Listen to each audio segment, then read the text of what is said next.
To insert a table, just go to wherever you want the table to go. Put your cursor there and go to Insert Table. Now, before you just click it, you have the option to choose how many columns you want the table to have and how many rows. So I'm just going to kind of pick a random number here. I'll do 3 by 3. So you get a table and then you can do lots of things to change it. To move from cell to cell, you can either use the Tab key, and that allows you to bounce around kind of in order, or you can use your arrow keys to go up and down and left to right. So then you would just start typing. Heading 1, heading 2, and so on. You can also label your rows in the same way. You can format this font in the same way that you would with any other font on your document.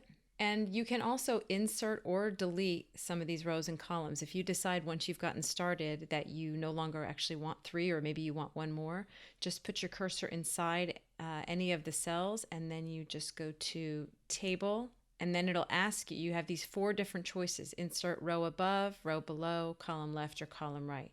So if I've got this here, that's what it's referring to. If I want a column to the right of that, that's what I would click, and it would add one. And what's nice is that it automatically resizes everything to fit this space. If I want to remove a column, again, I would go to Table, not Insert, but I'd go to Table, and I can delete the column. Same thing for the row. Let's say I want to add a row right here. Table, Insert row below, and now I get another one. To change the sizes of the rows and columns, you just hover over and wait until your cursor turns into this little arrow tool, and you can slide this over like that. You can do it also for the row size.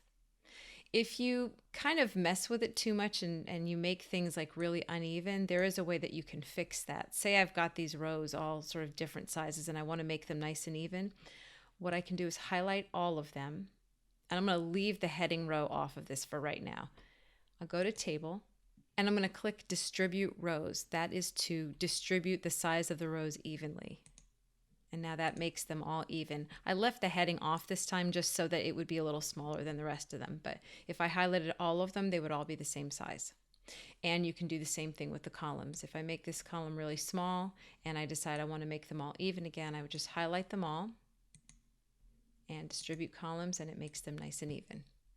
You can also do shading. I can shade this top row if I want to. I just highlight it and I click here. This is for background color, and I can choose a color, and that's what I can use. If I want it to be something lighter, I can go in and do a custom color. I could go into here and do custom, and that allows me to really make a lot more changes. I can move this around and, pretty much choose any color I want, and it'll be that color.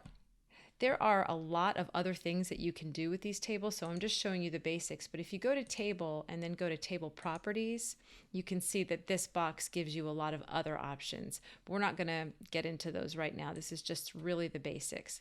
To remove the entire table, you can just highlight the whole thing, hit Backspace, and it's gone.